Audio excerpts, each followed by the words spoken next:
Hello friends, मैं आज आपको बलरामपुर चीनी के बारे में डिटेल्स में बताने जा रहा हूँ। शुगर सेक्टर में ऐसा क्या दिक्कत आई जिसके वजह से शुगर शेयर इतने ज़्यादा फॉल हो गया। तो फर्स्ट जो चीज़ है, गवर्नमेंट का एक्सपोर्ट के ऊपर जो लगाम लगाया गया है उसके वजह से शुगर सेक्टर में ये गिरावट आया है। लेकिन एक्चुअली में देखा जाए तो ये जो लगा मतलब ब्रेक है एक्सपोर्ट में, ये कुछ भी अफेक्ट नहीं कर सकता है शुगर सेक्टर को। क्यों? क्योंकि गवर्नमेंट ने जो बेस लाइन तय किया है उसके अंदर ही शुगर सेक्टर का जो एक्सपोर्ट है वो रहता है। उसी के अंदर, उसके ऊपर जाने का कोई भी चांस नहीं था इस साल। तो गवर्नमेंट ने ऐसा क्यों किया? तो ये प्रेडिक्ट किया जा रहा है कि गवर्नमेंट को ऐसे करने का मतलब है व्हीट में जो दिक्कत आए, व्हीट में जो प्राइस का बढ़ना, प्राइस जो बढ़ गया उसके वजह से गवर्नमेंट को तुरंत एक्शन लेके व्हीट का एक्सपोर्ट के ऊपर जो बैन या जो रेस्ट्रिक्शन लगाया गया उसमें बहुत बड़ा हड़कंप मच गया और बहुत सारा दिक्कत आए, पोर्ट में बहुत सारा दिक्कत आए, कंटेनर में दिक्कत आए। उसके वजह से गवर्नमेंट ने पहले से ही स्टेप लेकर के इन्फ्लेशन को और रेट की जो बढ़ोतरी हो रहा है उसको देख करके वो पहले से ही स्टेप लिया गया है गवर्नमेंट के द्वारा, जो कि शुगर सेक्टर के लिए इतना ज़्यादा अफेक्टिव नहीं होगा, जो कि एक्सपर्ट्स का जो राय है, एक्सपर्ट्स ने जो बताए हुए हैं, तो यहाँ पे कोई भी इफेक्ट नहीं होगा। तो दिक्कत क्या है यहाँ पे? तो दिक्कत कुछ भी नहीं है, जो कि न्यूज़ के वजह से अभी जो सेलिंग चल रहा है मार्केट में, जो वोलाटिलिटी है, इसके वजह से शुगर सेक्टर का शेयर गिरे हुए हैं, नहीं तो कुछ भी दिक्कत नहीं है अभी। और स्पेशल हम बलरामपुर चीनी की बात कर रहे हैं तो बलरामपुर चीनी शुगर सेक्टर का एक मल्टी बैगर स्टॉक है। वो अभी जो पोजीशन में है वो वेल प्लेस्ड है। आप लोग 350-60 से लेकर के 400 के बीच उसको बाय कर सकते हैं। ये आपको एक मल्टी बैगर रिटर्न बना के दे सकता है, क्योंकि नवंबर 2022 के बाद इसका जो कैपेसिटी एडिशन है, जो कि डिस्टिलरी का जो कैपेसिटी एडिशन है वो लगभग डबल हो जाएगा। उसके वजह से क्या होगा ना, उसका रेवेन्यू भी डबल हो जाएगा। और बलरामपुर चीनी क्या कर रहा है, वो डिस्टिल का जो सेक्शन है उसमें ज़्यादा फोकस कर रहा है। तो आगे देखिए, हम अभी क्यों बोल रहा है कि बलरामपुर चीनी अट्रैक्टिवली प्लेस्ड है। ये जो जगह में है ये एक अट्रैक्टिवली प्लेस है। अभी हम डिटेल में चेक करेंगे। जो चेयरमैन का जो मैसेज है उसमें चेयरमैन ने बताया हुआ है कि रोबोटस रिजल्ट हुआ है बलरामपुर चीनी का Q4 में, क्योंकि जो गन्ने का जो उत्पादन था वो थोड़ा कम हुआ था इस सीज़न में, तो उसके वजह से सेल्स में ज़्यादा ग्रोथ नहीं देखा गया। लेकिन कंपनी का सेल्स में कोई दिक्कत नहीं है, प्रॉफिटेबिलिटी में कोई दिक्कत नहीं है, कंपनी वेल प्लेस्ड है। ये चेयरमैन की मैसेज है। बलरामपुर चीनी को डिटेल में हम समझते हैं वो क्या क्या करता है। Sugar, ethanol and cogeneration, 10 manufacturing unit है, 77,500 एग्रीगेटेड ग्रेन क्रशिंग कैपेसिटी है बलरामपुर चीनी का, 560 एग्रीगेटेड डिस्टिल कैपेसिटी है बलरामपुर चीनी का, और 157.7 सेलेबल कोजेनरेशन कैपेसिटी है, 175 मेगावाट का कैपेसिटी है। Units sugar, saleable, कोजेन and distil, तो ये तीनों में अभी कंपनी काम कर रहा है। लार्जेस्ट इंटीग्रेटेड शुगर कंपनी में एक है बलरामपुर चीनी। उसका प्रिंसिपल बिजनेस है शुगर एंड डिस्टिलरी। अभी 2022 मार्च में कंपनी का मार्केट शेयर, जो कि मार्केट कैपिटलाइजेशन 9,985 करोड़ तक पहुंच गया था। अभी वो थोड़ा कम हो के 8,000 समथिंग में आ गया है। प्रोमोटर का होल्डिंग भी 42% है। लगातार प्रोमोटर इसमें स्टेक बढ़ा रहे हैं। कंपनी का जो यूनिट है सारे उत्तर प्रदेश के अंदर ही है। उत्तर प्रदेश में सारा यूनिट कंपनी का है। अभी कंपनी का जो फाइनेंशियल परफॉर्मेंस को थोड़ा हम चेक करते हैं। सेगमेंट वाइज जो रेवेन्यू है कंपनी का, ये बहुत अच्छी तरह से ग्रो हो रहा है। देखिए FY21 में 84,352 करोड़ का उन्हें शुगर एंड 242 का एथेनॉल प्रोडक्शन हुआ था। लेकिन FY22 में एथेनॉल का देखिए दोस्तों 1001 करोड़ का एथेनॉल का जो रेवेन्यू है सेल का कंपनी ने दिखाया है, और 4263 का यहाँ पे कंपनी का शुगर से सेल हुआ है। सेगमेंट वाइज प्रॉफिटेबिलिटी, शुगर से कंपनी प्रॉफिट कितना करता है देखिए दोस्तों, 4263 करोड़ का सेल में कंपनी को ओनली प्रॉफिट आता है 296 करोड़ का। लेकिन 1001 करोड़ का सेल के ऊपर डिस्टिलरी में कंपनी को रेवेन्यू आता है 382। जो एथेनॉल ब्लेंडिंग का जो स्टोरी है ना, ये बहुत अच्छा रिटर्न दे सकता है शुगर सेक्टर के कंपनी को। एथेनॉल ब्लेंडिंग से कंपनी का प्रॉफिटेबिलिटी देखिए आप, 1000 करोड़ में 382 करोड़ का प्रॉफिट कमाया है कंपनी ने। तो यहाँ पे एक आगे जाकर के एक मल्टीबैगर स्टॉक के रूप में ये स्टॉक निकल सकता है। नेक्स्ट हम देखते हैं robustus sustainable financial performance company का इस साल दिखाया गया है। FY18, 19, 20, 21, 22 में आप चेक कर सकते हैं EBITDA कंपनी का कैसे ग्रो हो रहा है। 10%, ये 60% ग्रो हुआ था FY19 में, अभी 14% में EBITDA ग्रो हो रहा है। और मार्जिन जो है वो देखिए, अभी TCI मार्जिन 13, 10, 9, अभी FY22 में 10% का ग्रोथ हुआ है। नेक्स्ट ROC कंपनी का लगातार ग्रोथ हो रहा है। ROC देखिए अभी 20% में ग्रो किया है ROC कंपनी, FY22 में 20% का ग्रोथ दिखा है ROC में। अभी कंपनी का नेक्स्ट हम देखते हैं दोस्तों quarter four performance in numbers. 285 crore का कंपनी का टोटल कंप्रेहेंसिव TCI है। EBITDA 331 करोड़ का है। कैश प्रॉफिट 317 करोड़ का है। Revenue from sugar 79%, revenue from distillery 20%। ये जो रेवेन्यू है ये 35% तक पहुंच जाएगा। नवंबर 22 में कंपनी का जो स्टेटमेंट है उसमें कहा गया है कि 35% तक ये जो रेवेन्यू जनरेट होगा ये हम लोगों को इथेनॉल ब्लेंडिंग में और डिस्टिलरी में प्रोड्यूस करेंगे। अभी नेक्स्ट जो है company earning per share 14 rupees था 22 में FY21 क्वार्टर फोर में, और quarter four FY21 current spending जो है 15.55 का है, और मार्केट कैपिटलाइजेशन 9,985 करोड़ का पहुंच गया था मार्च 22 में, जो कि अब के 1,000 करोड़ करेक्शन हो चुका है। ये मार्केट कैपिटलाइजेशन कंपनी ज़रूर गेन कर देगा, थोड़ा कंडीशन ठीक होने के बाद उससे भी अच्छा रिटर्न आपको मिलेगा। नेक्स्ट है our consideration financial performance. Financial performance में कंपनी को देखिए, revenue from operation company FY22 में 4,846 करोड़ का है, FY21 में 4,811 करोड़ का था।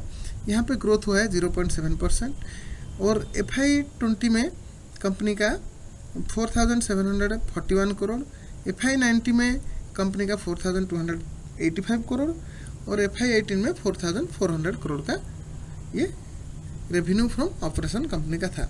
और यहाँ पे देखिए कंपनी का जो कॉम्प्रहेंसिव टोटल कॉम्प्रहेंसिव इनकम है 4,060 करोड़ का है FY22 में, 4,079 करोड़ का FY21 में था। यहाँ पे -3% का कंपनी ग्रोथ दिखा है, जो कि कंपनी का जो स्टेटमेंट है अभी इस साल क्या कि अभी गन्ने का जो बुआई है वो थोड़ा कम हुआ था, इसलिए कंपनी को ज़्यादा गन्ना क्रशिंग नहीं कर पाए कंपनी। FY20 में 512 करोड़, और FY19 में 570 करोड़, FY18 में 227 करोड़। अभी नेक्स्ट कंसोलिडेट लेवल में कंपनी का जो प्रॉफिटेबिलिटी है, मैं पहले आपको बता देता हूँ। Consolidate and standalone basis. Consolidate मतलब है कंपनी और कंपनी का जो भी सब्सिडियरी है या कंपनी का जो होल्डिंग कंपनी का जितना भी कंपनी है जो कि सब्सिडियरी है कि दूसरा कंपनी में होल्ड किया है, ये सब मिला के जो फाइनेंशियल स्टेटमेंट होता है उसको कंसोलिडेट बेसिस में बोला जाता है। और स्टैंडअलोन बेसिस में जो होता है कंपनी का सिर्फ उसी का ही फाइनेंशियल स्टेटमेंट को स्टैंडअलोन बेसिस में हम लोग स्टडी करते हैं।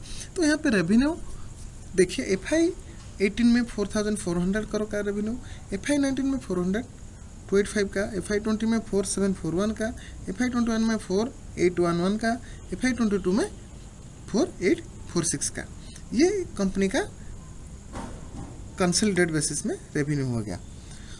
अभी स्टैंडअलोन बेसिस में देखिए, स्टैंडअलोन बेसिस में ये कंपनी का 4,846 करोड़ का FY 22 में, FY 21 में 4,811 का स्टैंडअलोन बेसिस में। अभी नेक्स्ट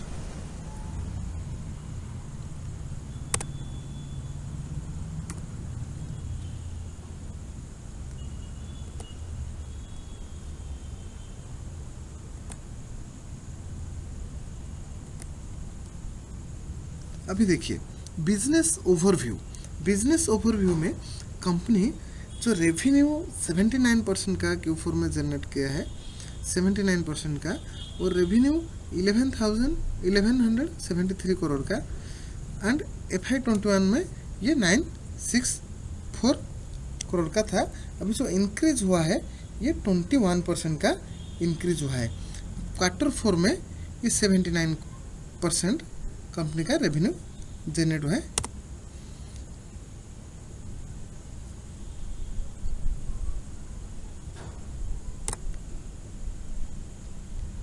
शुगर बिजनेस का जो अचीवमेंट है कंपनी का, 21% improvement in sugar segment revenue in Q4 compared with Q4 FY 21।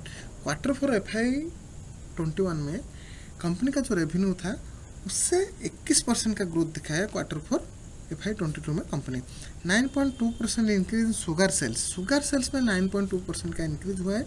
7.8% increase in average sugar realization Q4 compared with Q4 21 के मुकाबले में 22 में 7.8% का इंक्रीज हुआ है। बॉटम लाइन में देखिए आप,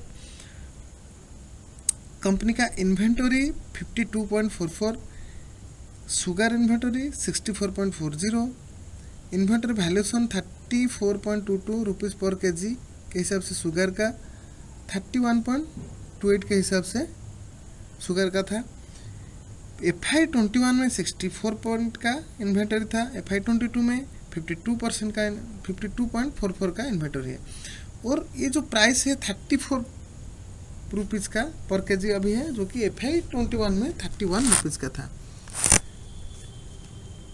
और कैन डाइवर्सन में कैन डाइवर्ट बी हैवी एथोलोन इन बी हैवी से 67% और बी हैवी से Q4 21 में 68.9% था। बी हैवी मोलाइसिस जो होता है शुगर का, उसका प्राइसिंग थोड़ा ज़्यादा रहता है, उसको आगे जा करके हम समझेंगे। बी हैवी सी हैवी से ज़्यादा रहता है।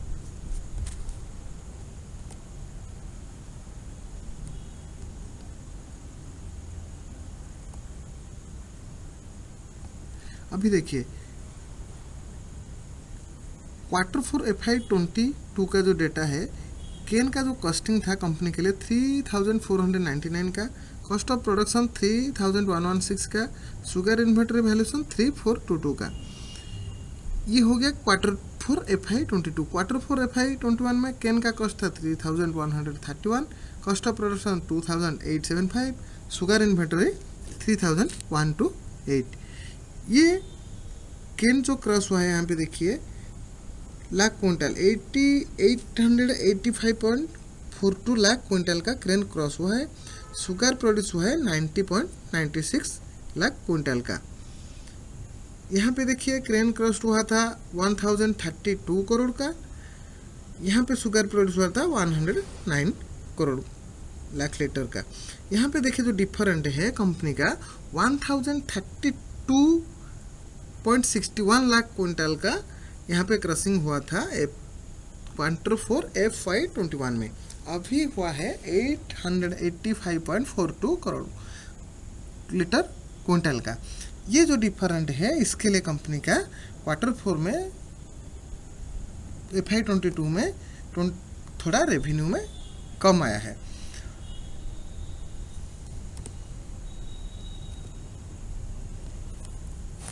कंपनी का जो डिस्टिलरी रेवेन्यू है ये बहुत अच्छी तरह से ग्रो हो रहा है। गवर्नमेंट का जो ग्रोथ एम्बिशन है इसको अच्छी तरह से समझना है। India to achieve 20% blending of ethanol in petrol by 2025 with the following benefit. India को क्या हुआ है ना, गवर्नमेंट जो गाइडलाइंस दिया है 20% का इथेनॉल ब्लेंडिंग का गाइडेंस दिया है। अभी जो है 10 से 12% का ब्लेंडिंग होता है। India sugar export target sacrifice 6 million ton of sugar by 2024 to 25 में 6 million ton of sugar export करेंगे। Import fuel dependent saving 4 billion 4x। Import का जो फ्यूल डिपेंडेंस, हमारा जो फ्यूल इंपोर्ट होता है, अगर 20% हम एथेनॉल में ब्लेंडिंग कर देते हैं तो 30,000 करोड़ का गवर्नमेंट का सेव होगा। $4 बिलियन का 4x जो हमारा फॉरेन रिजर्व है वो सेव हो पाएगा, क्योंकि हम लोग कम पेट्रोल निर्यात करेंगे और एथेनॉल को ब्लेंडिंग करेंगे। E20 फ्यूल का जो कार्बन है वो भी बहुत कम है, कार्बन इमिशन बहुत कम है, जो कि 50% lower in 2 wheeler and 30% lower in 4 wheeler. Hydrocarbon emission 20% lower in both. और फार्मर के लिए ये एडिशनल इनकम होगा, इंफ्रास्ट्रक्चरल डेवलपमेंट रूरल एरिया में होगा, एम्प्लॉयमेंट जनरेशन होगा, हेल्थ बेनिफिट होगा, lower municipal solid waste management, जो म्यूनसिपैलिटी को जो वेस्ट मैनेजमेंट करना पड़ता था वो भी कम हो जाएगा। 20% blending with petrol target for 2025। इसके लिए हमको 1000 करोड़ लीटर का एथेनॉल रिक्वायर पड़ेगा to meet the target by 25। अभी हम समझते हैं 45% improvement in distillery segment revenue quarter four compare to quarter for FY21, 35% increase in distillery sales volume when compared with quarter for FY21, 5.5% increase in average distillery realization in quarter 4 compared with quarter 21. Bottom line, higher volume and realization leading to increased profitability. अभी B heavy का जो cell होता है वो धीरे धीरे देखिए FY21 में 2.93 था, अभी FY22 में 4.42 हो गया है।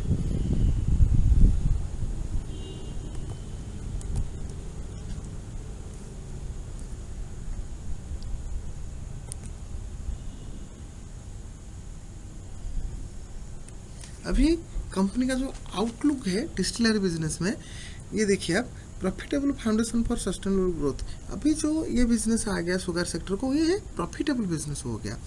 Long term government policy increase the use of ethanol India project increase distillation capacity from 50-60 KLPD to 1050 KLPD। नवंबर 2022 के अंदर कंपनी का ये जो एथेनॉल का जो कैपेसिटी है ये डबल हो जाएगा। उसके बाद कंपनी का जो ग्रोथ होगा, उसके बाद आपको कंपनी में बहुत अच्छा रिटर्न आएगा। Project increase 20% of the company revenue FY22 to 35 when all distillery expansion are completed। एथेनॉल बिजनेस से कंपनी को अच्छा EBITDA का ग्रोथ होगा। फ्यूल और ethanol supply meet huge demand in India. अभी हम ग्राफ के जरिए इसको समझते हैं।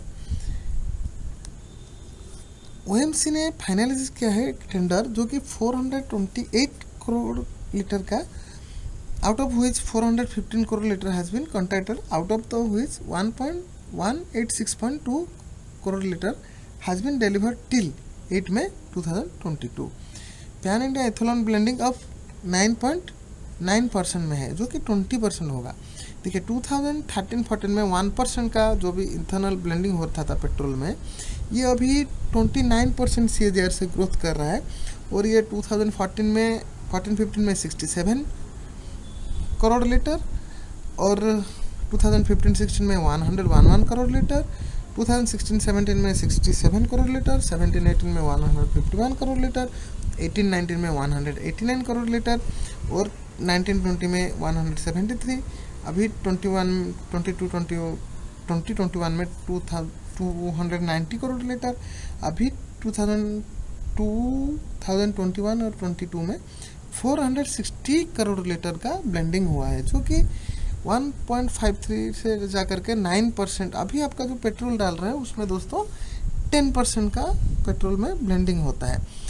सी रूट एथेनॉल जो होता है उससे अच्छा प्राइसिंग होता है बी रूट एथेनॉल का। देखिए सी रूट एथेनॉल का जो प्राइस फिक्स किया गया था गवर्नमेंट के द्वारा 16-17 में 39 रुपीज़ था, 17-18 में 40 रुपीज़, 18-19 में 43, 19-20 में 43, 45 और 22 में 46। लेकिन जो बी रूट एथेनॉल जो कि शुरू हुआ है 2018-19 से उसको प्रोड्यूस किया जा रहा है, देखिए यहाँ पे 43 रुपीज़ आपको पर लीटर का मिल रहा है, लेकिन बी रूट एथेनॉल से 52 रुपीज़ मिल रहा है। 1920 में इसका प्राइस 54 कर दिया गया बढ़ाकर, लेकिन सी रूट का कोई भी प्राइस बढ़ाया नहीं गया। 2020-21 में उसको 2 रुपया बढ़ा के 45 कर दिया गया, लेकिन इसका जो प्राइस है 57 रुपीज़ है। 21-22 में 46 रुपीज़ था सी रूट एथेनॉल का, लेकिन 59 रुपीज़। तो कंपनी क्या कर रहा है, बलरामपुर चीनी क्या कर रहा है, अभी बी रूट एथेनॉल को ज़्यादा प्रोड्यूस कर रहा है। सी रूट एथेनॉल पूरा कम कर दिया है उसका प्रोडक्शन, बी रूट में ज़्यादा फोकस कर रहा है। जूस रूट एथेनॉल का अभी 22 का प्राइस है 63 रुपीज़ पर लीटर।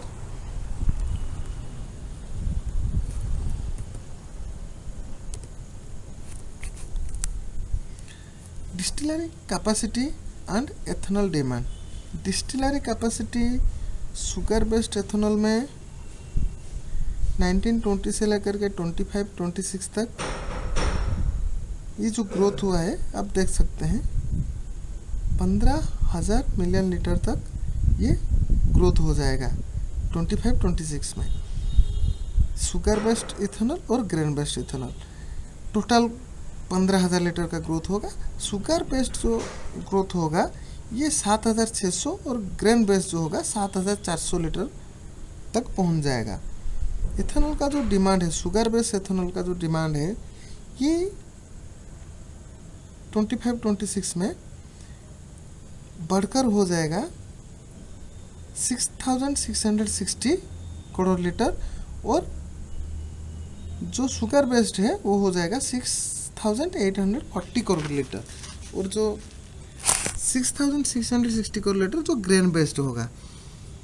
इथेनॉल जो अवेलेबल होगा फ्यूल के लिए, ये आपको देखिए इथेनॉल ओनली फ्यूल के लिए नहीं होता है, इथेनॉल में आपका दूसरे चीज़ भी बनता है, स्पिरिट बनता है, ऐसे दूसरे चीज़ बनता है। तो इथेनॉल जो फ्यूल के लिए अवेलेबल होगा 4,660 करोड़, वो जो होगा आपका ग्रेन बेस्ड, और 5,500 करोड़ होगा sugar based.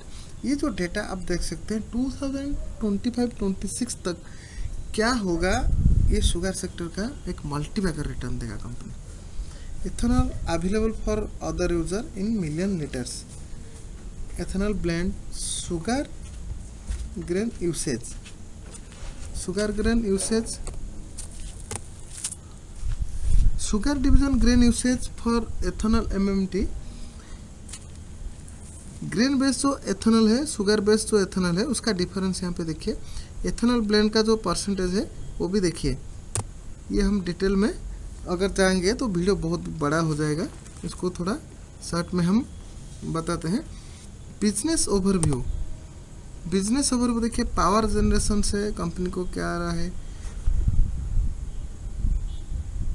Company power generation से कितना करोड़ यूनिट 22 में और 21 में, ये देखिए डिफरेंट है। नेक्स्ट,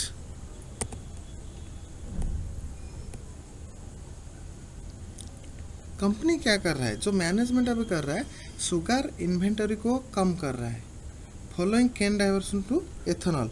एथेनॉल में कंपनी क्या कर रहा है, ज़्यादा फोकस कर रहा है और एथेनॉल ब्लेंडिंग कर रहा है, लेकिन शुगर में क्या कर रहा है, इन्वेंटरी को कम कर रहा है। शुगर का जो इन्वेंटरी जो स्टॉक रहता था, जो सरप्लस होता था, इंडिया में जो शुगर प्रोडक्शन होता था उसमें बहुत ज़्यादा सरप्लस होता था, जो हम जो लोग कंज्यूम करते हैं इंडिया में, उससे ज़्यादा जो सरप्लस होता था उसको इन्वेंटरी में स्टोर करते थे कंपनियाँ। लेकिन अभी क्या हो रहा है, एथेनॉल में ट्रांसफ़र हो रहा है और जो क्रशिंग हो रहा है, इसके वजह से इन्वेंटरी कम हो रहा है, कंपनी का खर्चा कम हो रहा है, कंपनी तुरंत जो भी पैसा उसको तुरंत मिल रहा है। अभी रेवेन्यू और प्रॉफिटेबिलिटी कंपनी का ज़्यादा बढ़ रहा है। मॉडरेट लॉन्ग टर्म डेब्ट कंपनी का मॉडरेट है। एक्सपोर्ट डिपेंडेंस कंपनी कम किया है, lower subsidy from government, government से एक्सपोर्ट ज़्यादा करेगा तो सब्सिडी गवर्नमेंट से रिसीव करने का कंपनी को होगा, कभी कंपनी को गवर्नमेंट इस साल देगा कभी दूसरे साल देगा, तो उसके वजह से कंपनी का प्रॉफिटेबिलिटी और कंपनी का क्रेडिबिलिटी भी कम होता है, कंपनी के ऊपर जो डेब्ट है वो भी कम होते जा रहा है।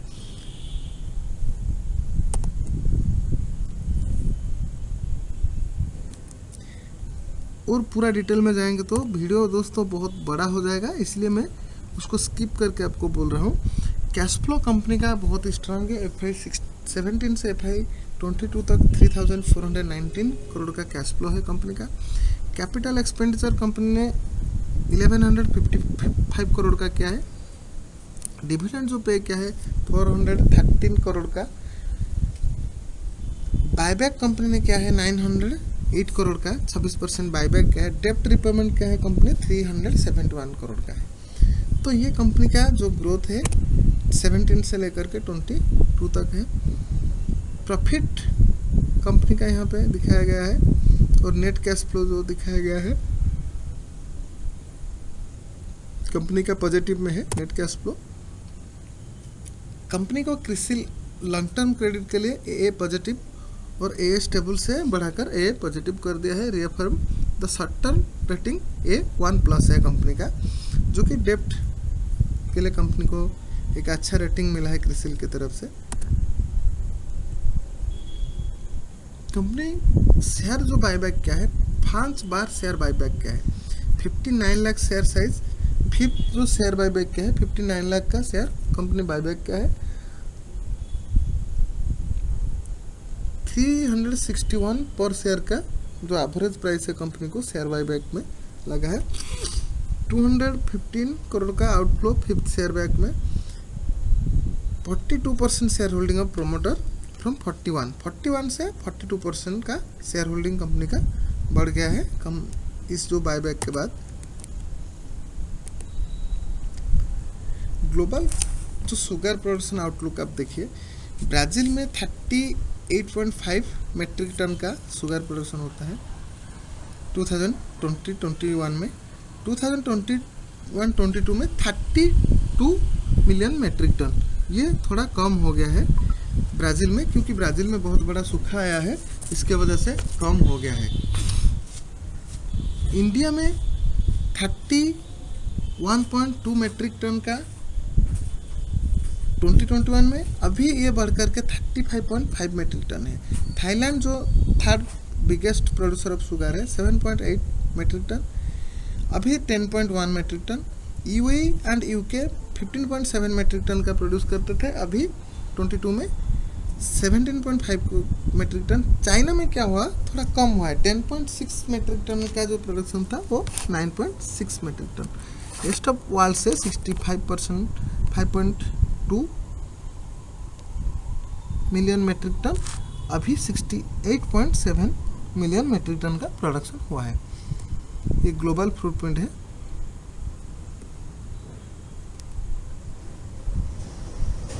ये शुगर बैलेंस शीट को आप समझिए।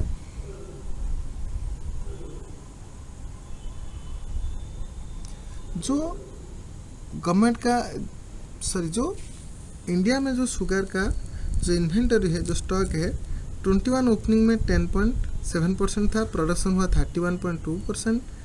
Domestic consumption 26.5 metric million ton, sir ये मेट्रिक मिलियन टन में फिगर है, और 7.2 एक्सपोर्ट में चला गया। और अभी जो इन्वेंटरी है 8.2 मिलियन मेट्रिक टन, मतलब आपका जो इन्वेंटरी है धीरे धीरे कम हो रहा है। ये शुगर सेक्टर के लिए बहुत अच्छा न्यूज़ है, क्योंकि जितना कम इन्वेंटरी होगा, जितना कम सरप्लस होगा, तो उतना अच्छा है कंपनियों के लिए। और ये FY 22 में 8.2 ओपनिंग स्टॉक था, 35.5 मिलियन मेट्रिक टन का प्रोडक्शन हुआ, 27.8 मिलियन मेट्रिक टन का कंजप्शन हुआ। डोमेस्टिक एक्सपोर्ट हुआ 9.2 मिलियन मेट्रिक टन, और अभी जो क्लोजिंग है 6.7 मिलियन मेट्रिक टन। तो ये जो है धीरे धीरे कम हो रहा है इन्वेंटरी, ये कंपनियों के लिए एक अच्छा न्यूज़ है। अभी प्रॉफिटेबिलिटी भी बढ़ रहा है शुगर सेक्टर का। शुगर जो प्रोडक्शन कंट्री है, इंडिया में उसमें कहाँ पे कितना प्रोडक्शन होता है? महाराष्ट्र में 39%, यूपी में 29%, कर्नाटका में 17% और अदर में 15% का शुगर प्रोडक्शन होता है। हमारा जो शुगर प्रोडक्शन होता है उसमें देखिए शुगर जो कंजप्शन है ये 2% CAGR में ग्रोथ हो रहा है। 17-18 में जहाँ 25.39 मिलियन मेट्रिक टन का कंजप्शन हो रहा था, अभी 27.80 मिलियन मेट्रिक टन का कंजप्शन हो रहा है। डायरेक्ट हाउस होल्ड से ज़्यादा B2B में कंज्यूम हो रहा है। डायरेक्ट हाउस होल्ड में 35% का शुगर हमारा कंज्यूम होता है, जो कि हम लोग घर में यूज़ करते हैं। और B2B जो चॉकलेट हो गया, जो आपका आइसक्रीम हो गया, कोल्ड ड्रिंक हो गया, ये सब में 65% का अभी कंजप्शन हो रहा है।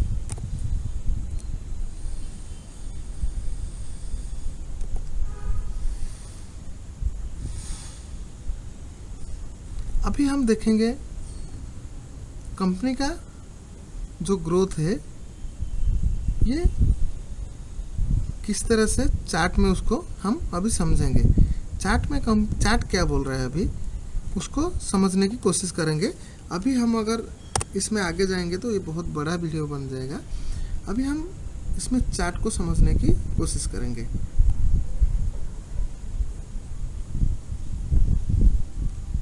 ये देखिए फ्रेंड्स, बलरामपुर चीनी कितना अच्छे तरह से प्लेस्ड है, कितना वेल प्लेस्ड है।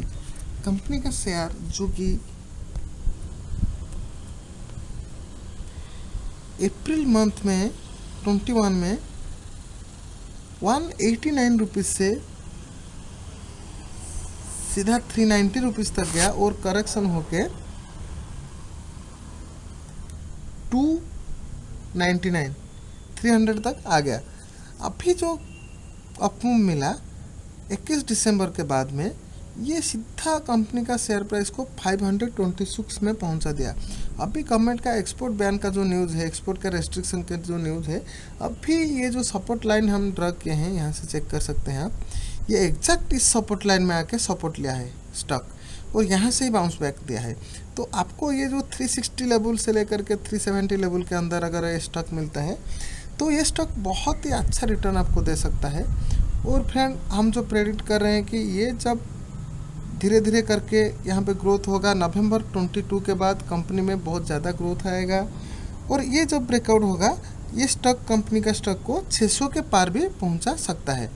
तो उसमें क्या होगा ना, आपको बहुत ही अच्छा प्रॉफिट होगा। और जिसका लॉन्ग टर्म होराइजन है, लॉन्ग टर्म विजन है, 3-4 साल का 2024-25 तक होल्ड कर सकते हैं, तो यहाँ पे स्टॉक 3 गुना, 4 गुना या 5 गुना भी हो सकता है फ्रेंड्स। ये शेयर मार्केट है, यहाँ पे कुछ भी पॉसिबिलिटी है।